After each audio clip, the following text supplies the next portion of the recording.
Hello friend, welcome back to e learning with Hina ma'am channel. आज का जो session है काफ़ी इंपॉर्टेंट सेशन है क्योंकि यहाँ परीक्षा उपयोगी महत्वपूर्ण तथ्य रखे जाएंगे, यानी इंपॉर्टेंट फैक्टों की बात होगी।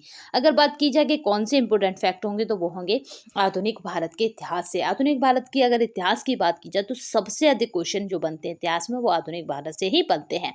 यहाँ फुल निपटारा होगा, तो इसी तरह की श्रृंखलाएं आपको आधुनिक भारत और प्राचीन भारत, मध्यकालीन भारत और तथा भूगोल इतिहास के अलावा आपको किसकी तो नागरिक शास्त्र के भी देखने को मिल जाएंगे। तो यानी अगर एलटी में के जो 30 क्वेश्चन है उनका अगर देखा जाए तो एक ही वीडियो में कवर होता जाएगा। तो यहाँ पे आज एक ही वीडियो में हम आधुनिक भारत के महत्वपूर्ण तथ्यों को देखते हैं, देन इसके बाद फिर नेक्स्ट वीडियो में भूगोल के देखेंगे, उसी तरह पॉलिटी के देखेंगे।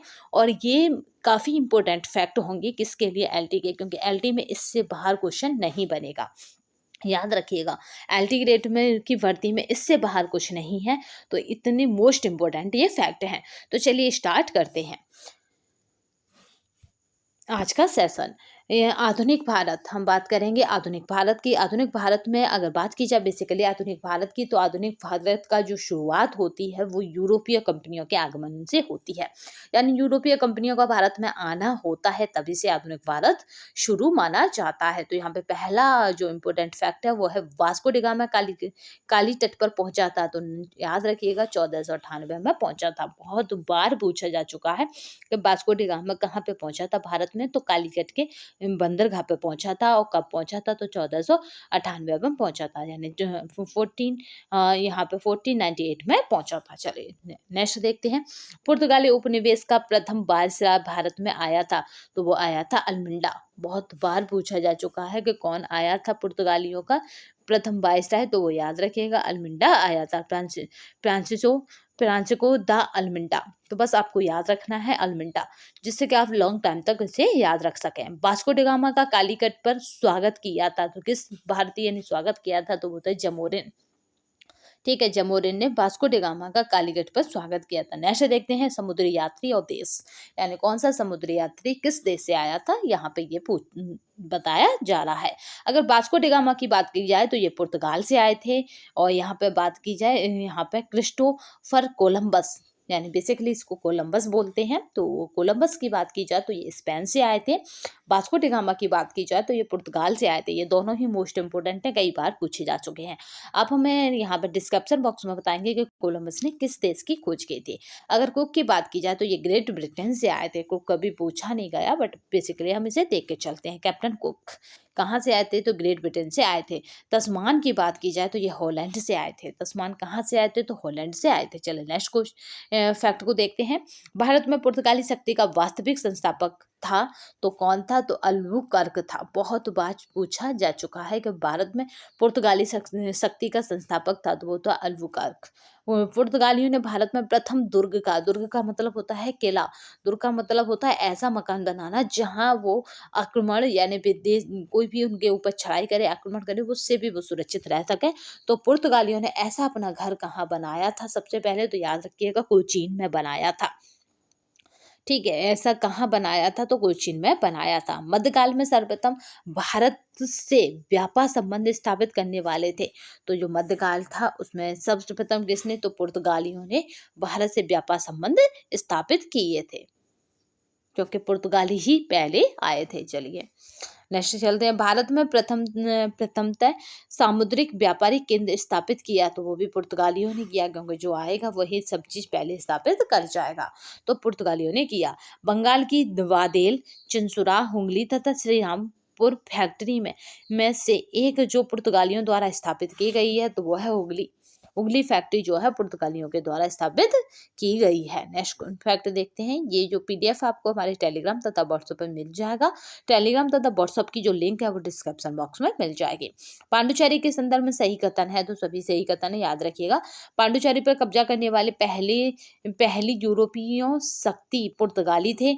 और हुगली को बंगाल की खाड़ी में समुद्री लूटपाट के लिए अड्डा बनाया था। जो हुगली है और उसको क्या करा था, हुगली को बंगाल की खाड़ी में जो समुद्री लूटपाट है उसके लिए क्या बनाया था, अड्डा बनाया था। किसने बनाया था, तो याद रखेंगे पुर्तगालियों ने बनाया था। कलकत्ता का संस्थापक बहुत बहुत बार पूछा जा चुका है कि कलकत्ता का संस्थापक कौन था, कलकत्ता किसने बनाया, तो चारनॉक। ठीक है, चारनॉक ने क्या करा था, कलकत्ता का संस्थापक है चारनॉक। चलिए, भारत में यूरोपीय शक्तियों के प्रवेश के संदर्भ में सही कथन है।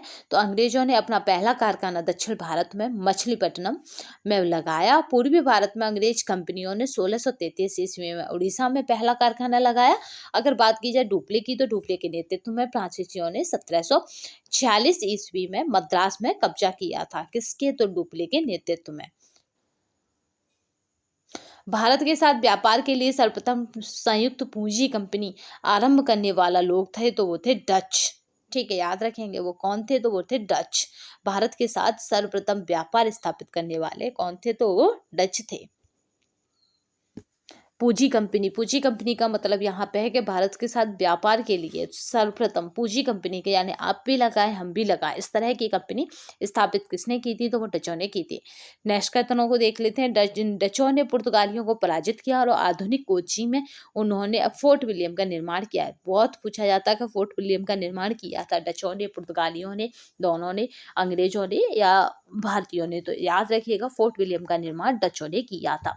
भाई ये जब आप किसी के पास जाते हैं तो या तो आपको उससे ज़्यादा पावरफुल होना पड़ता है या उससे डल जाना पड़ता है, तभी आप वहाँ पे रह सकते हैं। तो यहाँ पे डचों ने क्या किया, पुर्तगालियों को पराजित करते गए और अपना मतलब स्थान लेते गए या फिर अपने आप को स्थापित करते गए। तो पुर्तगालियों को पराजित किया, आधुनिक कोची में उन्होंने फोर्ट विलियम्स का निर्माण किया।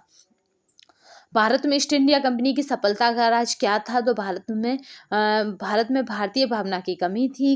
कंपनी की सेना को पश्चिमी प्रशिक्षण मिला था, ये भी एक बहुत बड़ा कारण था, क्योंकि यहाँ की सेना को प्रशिक्षित नहीं थी तथा उनके पास आधुनिक हथियार थे। भारतीय सैनिकों में राष्ट्रीय भावना का अभाव था, जिसके फलस्वरूप कोई भी जो उन्हें अच्छा वेतन दे अपनी सेवा लगा सकता था। ठीक है, अगर आप अच्छा पेमेंट देते हैं तो भारतीय वहां पे अपनी सेवा देने के लिए तैयार हो जाते थे। ठीक, अपनी सेवा में लगा सकता था। ब्रिटिश कंपनियों में से भारत में व्यापार का पहला अधिकार पत्र प्राप्त हुआ था, तो लीवेंट कंपनी को। ब्रिटिश कंपनियों में से भारत में व्यापार करने का जो अधिकार पत्र होता है, पहला अधिकार पत्र प्राप्त हुआ था, तो याद रखेंगे लीवेंट कंपनी को प्राप्त हुआ था।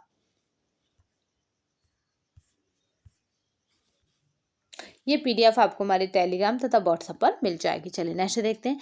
लंदन में ब्रिटिश ईस्ट इंडिया कंपनी के गठन के समय भारत का बादशाह था, तो वो अकबर था। जब लंदन की बात हो रही है, वह मुगल सम्राट जिसके शासनकाल में ईस्ट इंडिया कंपनी ने भारत में सर्वप्रथम कारखाना स्थापित किया, तो वो जहांगीर था। जब ये भारत में आए तब तक यहाँ पे शासनकाल जहांगीर का हो गया। भारत में 1613 ईस्वी में अंग्रेजों ने अपनी पहली फैक्ट्री सूरत में स्थापित की थी। याद रखिएगा, 1613 में अंग्रेजों ने अपनी पहली फैक्ट्री कहाँ स्थापित की थी, सूरज में स्थापित की थी। वह अंग्रेज अधिकारी जिसने पुर्तगालियों को स्वाली के स्थान पर हराया था, थॉमस वेस्ट। मोस्ट इंपोर्टेंट है। यूरोपीय व्यापारी कंपनियों में से सूरत में सर्वप्रथम अपना कारखाना स्थापित किया, तो अंग्रेजों ने किया था। ब्रिटिश ईस्ट इंडिया कंपनी ने बम्बई में लिया था, तो पुर्तगालियों से। ठीक है, बम्बई लिया था, याद रखेंगे, पुर्तगालियों से। ईस्ट इंडिया कंपनी का गवर्नर जिसे औरंगजेब द्वारा भारत में निष्कासित किया गया, तो वो था सर जॉन चाइल्ड। ठीक है, बच्चा था इसलिए भारत से निष्कासित कर दिया गया। किसके द्वारा, औरंगजेब के द्वारा। याद रखेंगे कौन है, चाइल्ड। प्रथम कर्नाटक युद्ध का तत्कालिक कारण था, तो अंग्रेजों द्वारा फ्रांसीसी जहाजों का अधिग्रहण। ठीक है, अंग्रेज जो थे उन्होंने क्या करा था, फ्रांसीसी जहाजों को अपने कब्जे में कर लिया था। नेक्स्ट देखते हैं। कर्नाटक युद्ध लड़ा गया अंग्रेजों व फ्रांसीसियों के मध्य। सही और सुमेलित कीजिए। तो प्रथम कर्नाटक युद्ध यहाँ पे बात की जाए तो वो कौन हो जाएगा, प्रथम कर्नाटक युद्ध, तो वो किसके किसके, तो याद रखिएगा इसका एंड किससे हुआ, तो एक्सलॉ चैपल की संधि के साथ इसका अंत हो गया। चैपल की संधि संबंधित है? तो प्रथम कर्नाटक युद्ध से। द्वितीय कर्नाटक युद्ध की बात की जाए तो यह अनिर्णायक रहा, यानी इसका कोई भी परिणाम नहीं हो पाया। तृतीय कर्नाटक युद्ध को देखें तो यह पेरिस की संधि से अंत हो जाता है। तृतीय कर्नाटक युद्ध का किससे? तो पेरिस की संधि से अंत हो जाता है। प्रथम मैसूर युद्ध की बात की जाए तो यह ब्रिटिश की हार थी। प्रथम मैसूर युद्ध ऐसा युद्ध था जिसमें ब्रिटिश की हार हुई। चलिए नेक्स्ट देखते हैं। भारत में यूरोपीय व्यक्ति जिसने भू क्षेत्र अर्जित करने के उद्देश्य से भारतीय राजाओं के झगड़ों में भाग लेने की नीति आरंभ की, तो वो थे डुप्ले। भारत में प्राचीनों ने अपना सबसे पहला कारखाना स्थापित किया था, तो वो थे सूरत में।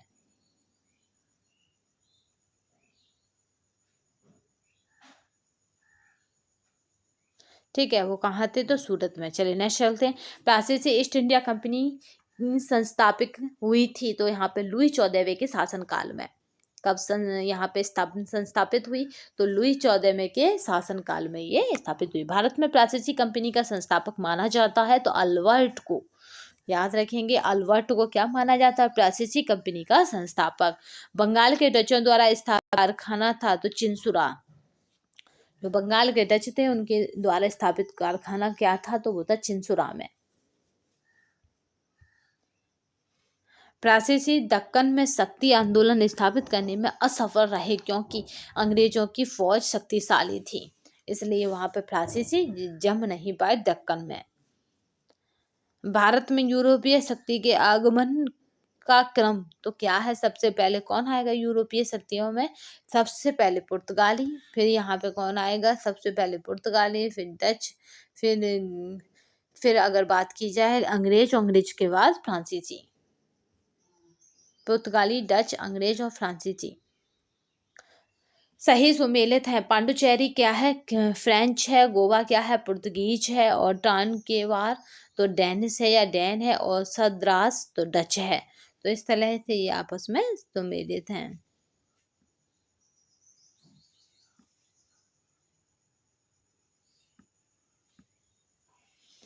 चलिए नेक्स्ट क्वेश्चन देखते हैं। यूरोपियों में स्वतंत्रता पूर्व भारत में व्यापार के लिए सबसे अंत में आए, तो वो कौन आए थे? तो फ्रांसीसी आए थे। याद रखिएगा, यूरोपियों में से स्वतंत्रता पूर्व यानी स्वतंत्रता से पहले भारत में व्यापारियों के रूप में सबसे अंत में आए थे, तो वो फ्रांसीसी आए थे।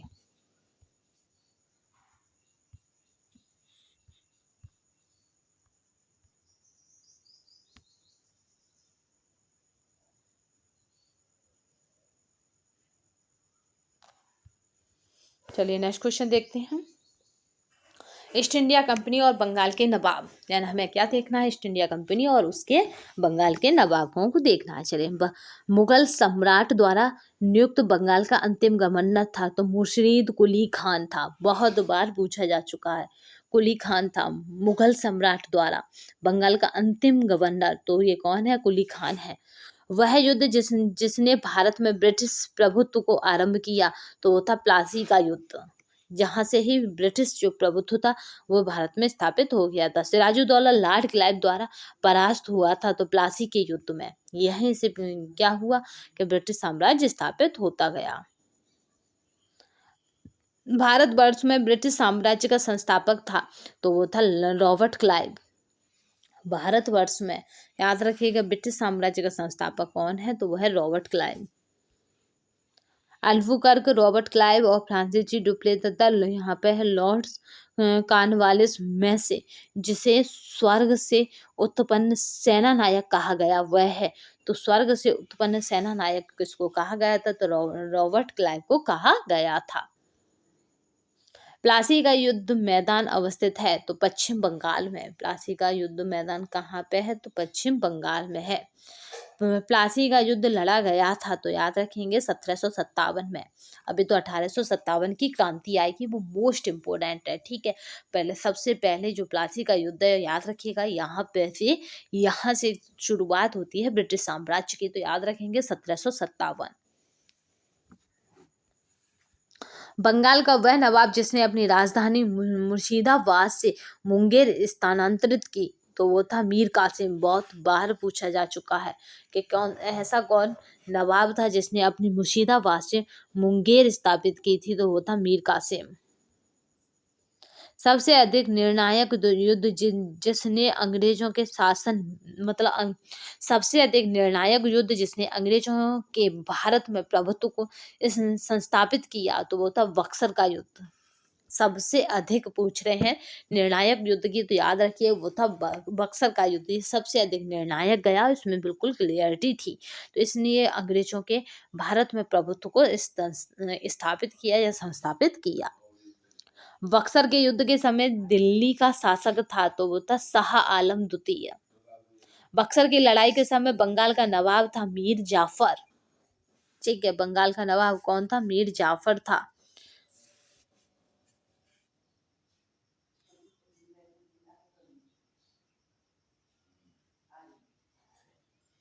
चलिए नेक्स्ट देखते हैं। इंग्लैंड की ईस्ट इंडिया कंपनी की भारत में प्रथम निर्णायक सैन्य सफलता मानी जाती है बक्सर का युद्ध।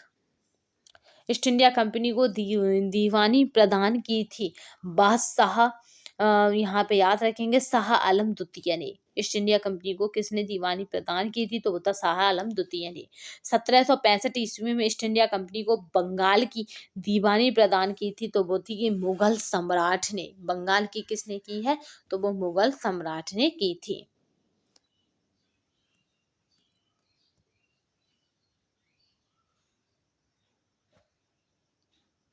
चलिए नेक्स्ट क्वेश्चन देखते हैं।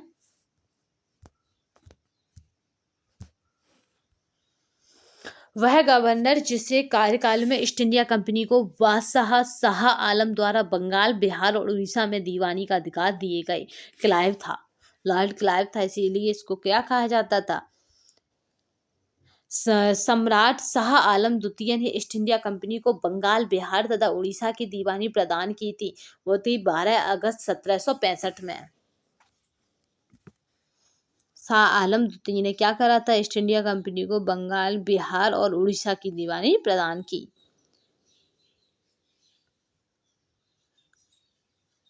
इलाहाबाद की संधि के बाद रॉबर्ट क्लाइव ने मुरीदाबाद का उस दीवान नियुक्त किया, तो वो था मोहम्मद रजा खान को।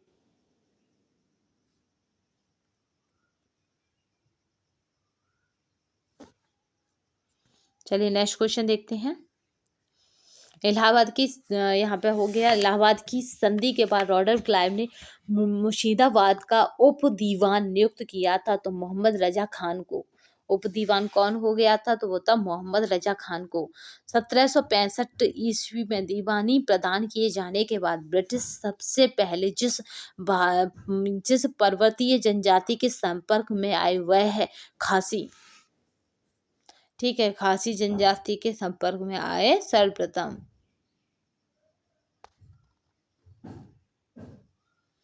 नेक्स्ट क्वेश्चन देखते हैं। खासी जनजाति है, ठीक है। ये खासी जनजाति इसलिए इम्पोर्टेंट है क्योंकि इसके कुछ इम्पोर्टेंट फैक्ट हैं जिन्हें हम करंट में देख लेंगे। 18वें दशक में भारत में लड़े गए युद्धों को सही कालक्रम है। तो अंबर, यहाँ पे याद रखेंगे, अब्बर युद्ध, प्लासी युद्ध और बांडीवास का युद्ध, बक्सर युद्ध, इस तरह के ये युद्ध हैं। अब वांडीवास के युद्ध में यानी 1760 ईस्वी में ब्रिटिश ने अंग्रेजों को हराया था।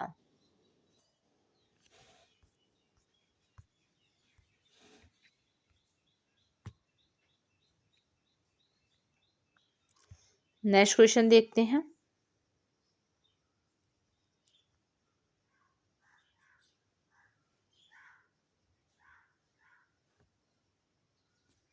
अब बात करते हैं यहाँ पे सही सुमेलित युग्म की।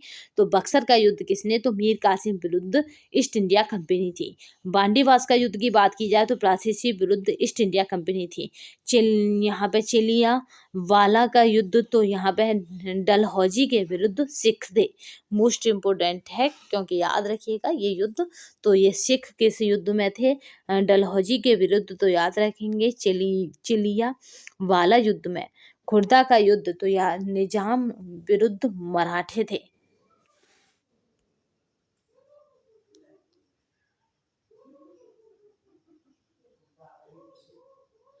भारत में अंग्रेजों का सर्वाधिक विरोध किया मराठाओं द्वारा।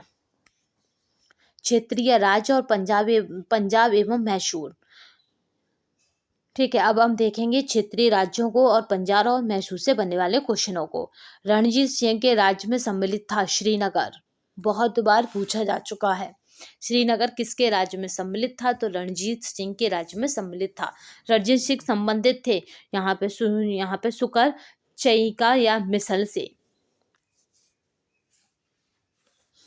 ठीक है, याद रखेंगे, सुकर चकिया मिसल से क्या थे? ये संबंधित थे। महाराणा रणजीत सिंह के राज्य की राजधानी थी लाहौर। ठीक है, ये कहाँ थी? लाहौर में थी। रणजीत सिंह ने सुप्रसिद्ध कोहिनूर हीरा प्राप्त किया था तो शाह शुजा से। ईश्वर की इच्छा थी कि मैं सब धर्मों को एक निगाह से देखूं, इसीलिए उसने दूसरी आंख की रोशनी ले ली। यह कथन कहा था महाराणा रणजीत सिंह का। महाराजा रणजीत सिंह के उत्तराधिकारी थे खंड सिंह। सिख राज्य का अंतिम राजा था तो दिलीप सिंह। ठीक है, दिलीप सिंह कौन था? तो सिख राज्य का अंतिम राजा था। पंजाब के पूर्व महाराजा दलीप सिंह के विषय में 23 अक्टूबर 1893 को उनका निधन पेरिस में हुआ। नासिक में उनकी अंत्येष्टि हुई। उन्होंने कभी भी सिख धर्म नहीं छोड़ा था, वह कभी भी रूस नहीं गए थे। इनमें से सही कथन है, सभी याद रखिएगा। यानी उनके बारे में जो कथन है वो बिल्कुल सही है। पंजाब के पूर्व महाराजा दिलीप सिंह के विषय में याद रखेंगे, ये सारे कथन सही हैं। तो याद रखेंगे 23 अक्टूबर 1893 को उनका निधन पेरिस में हुआ था। सही कथन है, तो बस इतना याद रखना है कि उनका निधन कहाँ हुआ था। तो वो था 23 अक्टूबर 1893 को पेरिस में हुआ था।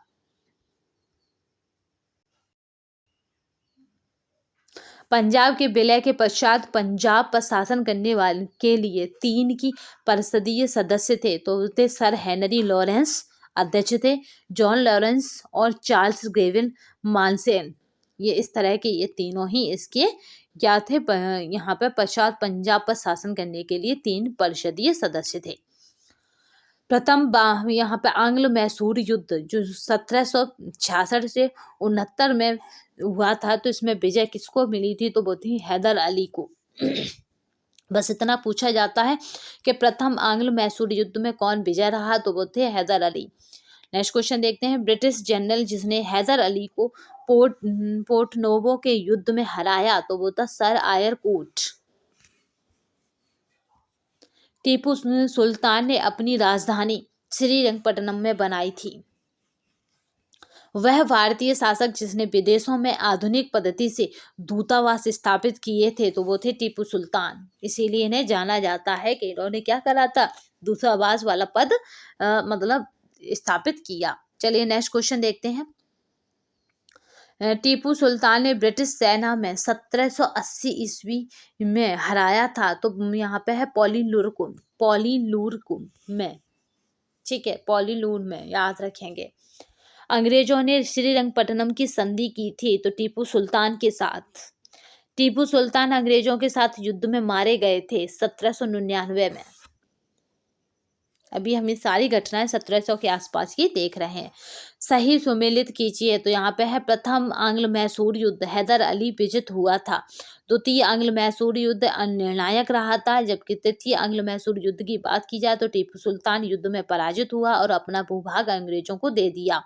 अगर चतुर्थ आंग्ल मैसूर युद्ध की बात की जाएगी तो यहाँ पे टीपू पराजित किया गया और युद्ध के मध्य दिवंगत हुआ, यानी उसमें उनकी मृत्यु हो गई या वीर गति को प्राप्त हुए। चलिए नेक्स्ट देखते हैं। यहाँ पे नेक्स्ट फैक्ट देखते हैं। यहाँ पे है बेगम समरू ने एक अति प्रसिद्ध चर्च का निर्माण कराया, तो वो था सरगना में।